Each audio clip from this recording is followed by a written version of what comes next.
This is Archie. This is the last moments before I left. It might actually be the last time I ever see him. This was earlier when I arrived. He was in the yard and he got moved into the house. He really is breathing only 10 times a minute now, as was pointed out by somebody. And he is very weak. For the most part, he can't stand. He had lots of water just here, which I was really pleased about. And he was eating that food that's sitting to the left of him, that bag of food. The whole family came to see him today. We all haven't felt good about today and felt that these could be his last moments. This could be his last day. Certainly his quality of life isn't great. He's very alert and aware, in my opinion. There's a bit more energy from him. He's very alert and aware, in my opinion. I think it's just his body has given out. This is later on. He was taken out the front and he was actually walking, whereas he wasn't able to walk all day. This could be just out of habit. He has a morning and an afternoon walk, and he always had, with Dad, he would have anything up to an hour and a half in either of those walks. This dog, Archie, it's a job well done by him. He walked my dad when Dad had prostate cancer and he had to walk.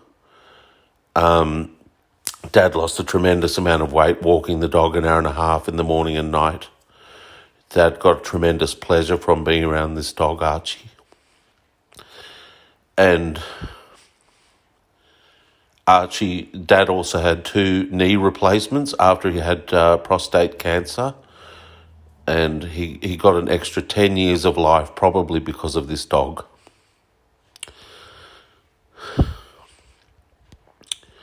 So this is, my brother took him, patted him, walked him. And you can see he's weak on his legs. He needs to stop.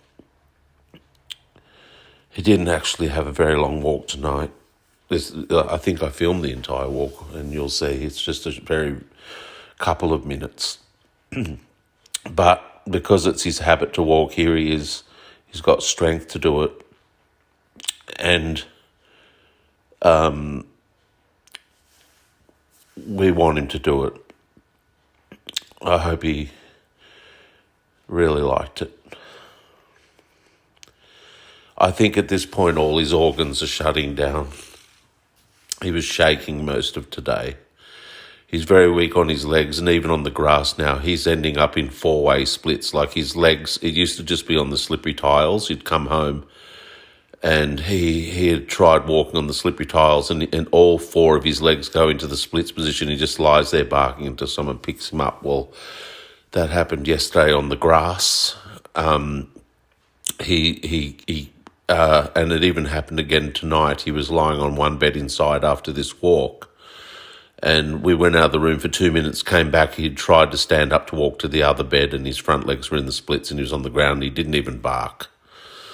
So we picked him up and put him back on his other bed and put a blanket on him, which is what you saw at the beginning of the video. That was how he was. He was asleep when I left, or resting heavily at least. And yeah, I don't know if he'll make it through the night. To be honest, for his sake, I hope not. I just want him to not have prolonged pain,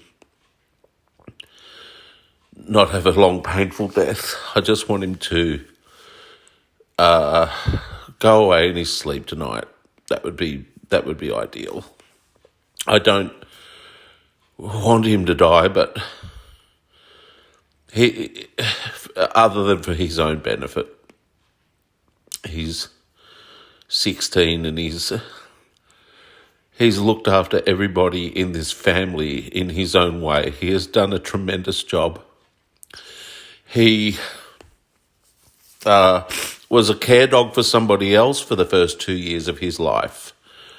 So he would have had some care dog training and things. I didn't know that. But Archie had his own epileptic fits. And so I think the first person he cared for was an epileptic person. And so I guess once they found out he was epileptic, Archie, and having regular attacks, he had lots of attacks over his life of epilepsy and shaking on the ground and things. And he would have, they then somehow he ended up with a lady here in Mooloolaba, and she gave Archie to us because she couldn't look after him. She found him too much because he was a care dog. He wanted to be with you all the time. He wanted to help you. Anyway, it suited us because we had a large family of people and an array of issues going on. And so Archie helped me through my hard times. He helped Dad through his illnesses. And he's actually kind of Mum's dog. Mum found Archie and she started actually taking him for walks for the woman because he'd never been out of the yard. And then the lady brought him over and surrendered him to us, said, I can't look after him.